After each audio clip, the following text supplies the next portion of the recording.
What we'll do is slash off the lips on all these guys with the U-Butte plasma cutter.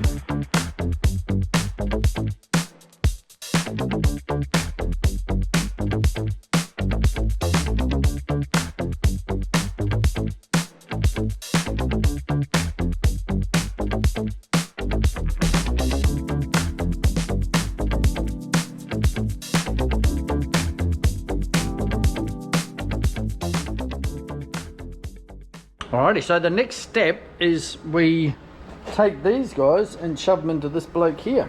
This is our little lathe, and the reason we do that is it gives us precision to cut through the weld and to put a little face edge on it, so it's good for welding up. So precision that you just can't get with a plasma cutter, and a plasma cutter takes the bulk of it off.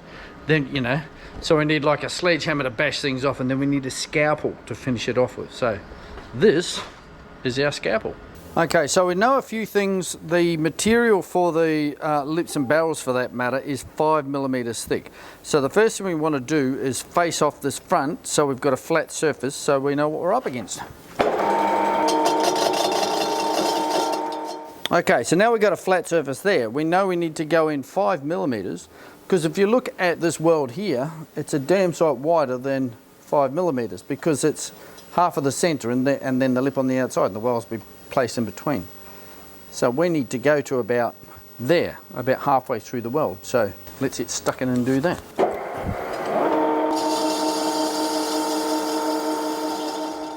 Alrighty, so now we've got it all nice and square on the edge. Now we want to get out our little rule and see how far we actually need to cut in. So you can see there, we don't need to go that far actually, you see. So that's about where we need to go, nowhere near the end of the weld there. What I do like to do is cut through, just flatten that all out down to the center anyway, cleans up the welds, and it takes this sealant, it's almost like a varnish of some sort, off from the top. It makes it easy to weld in the meantime. So yeah, let's rip in and do that. Alright, so what we're going to actually be looking here as we cut this is either a crack to appear, which tells us that we've gotten through the weld, or more often than not we see like a little puff of looks like smoke. It's actually corrosion that's built up in between. You know, these are pretty old wheels, so it's bound to have a bit of corrosion in there. So yeah, that's the next job. Look at that, 5mm on the smacker. So what I do now is set my stop to 0, so I always come back to the same point as I go in. Alrighty, so we set this up to 0, because you can, I've only got one hand, if you hold this, you can turn this, it's stiff, but it stays with that. So as we wind up, as we cut back and forth, like, you know, back and forth and back and forth and back and forth, we just come up to 0 every time. We're always going to be in the same spot. Precision. Just see our crack in there. You can actually see the edge of the weld. If you look carefully just there, on that edge in the corner, you can see the edge of the weld in there. See that? Yeah, so now we're going to knock it apart.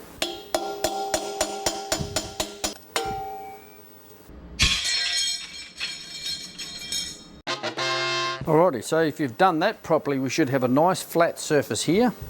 And now what we've got to do is put a little angle on here and probably flatten out that a little bit, but put the angle on here because we're coming up against, we'll have the lip in here. We want a little V for it to weld up, and it's also easier to weld on a nice smooth surface rather than a rough weld. So yeah, alright, let's hook in. And that's just about ready to go down to the blaster. We'll probably clean that up a little bit. We're gonna knock it out with a screwdriver. Okay, only 7 more to do. These ones here we've got to do slightly different because we don't have a centre, so they'll have to go over into the big lathe and onto the rim chuck.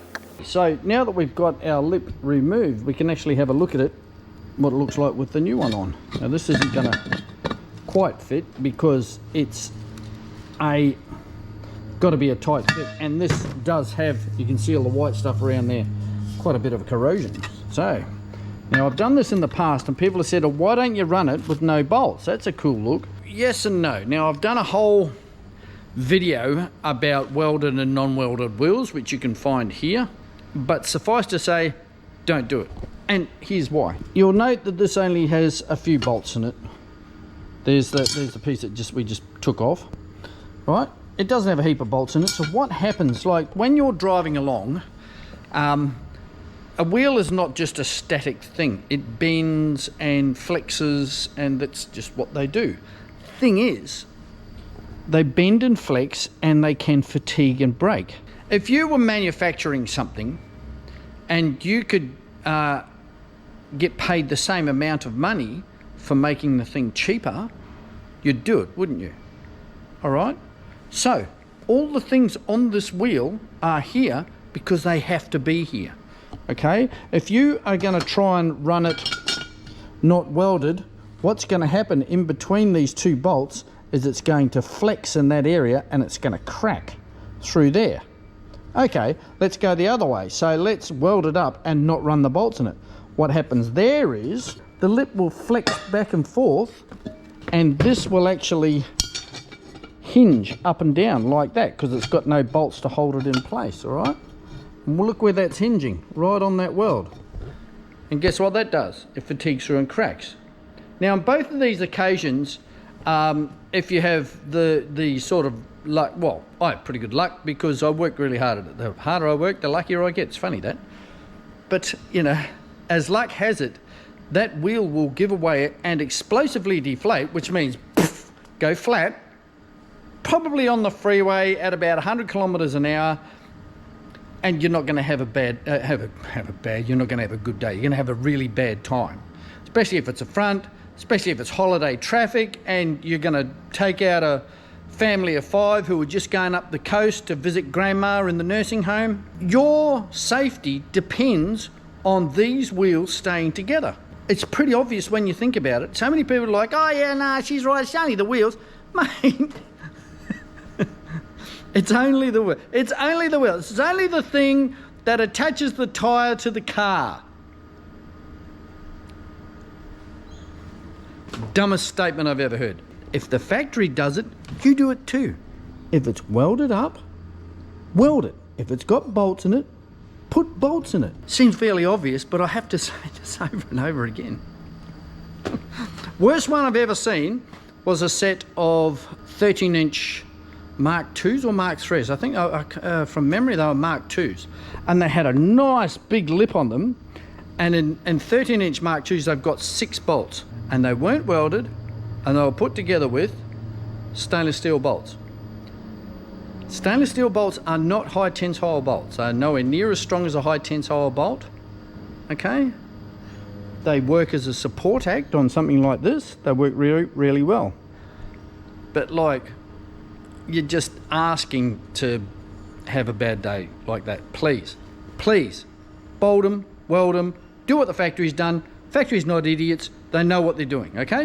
You want to be safe, please. Living's better than dying. I died like 3 times last week. It's not fun. Please be safe.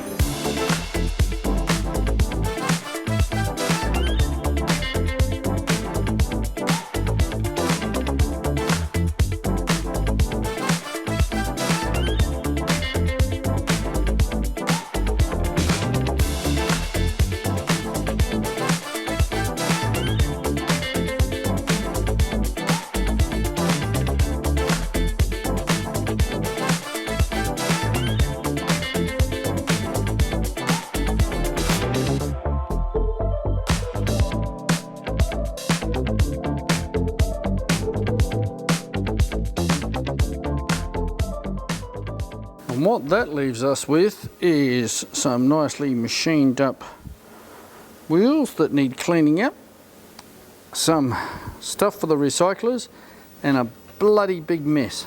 And that ends part 2 of this wheel build, the very last wheel build, or is it? I'm sure you don't want me to do a time lapse of me cleaning this. Or maybe I'll do the out credits on just a time lapse of me cleaning this crap up. You know the rules. You make a mess, you clean it up.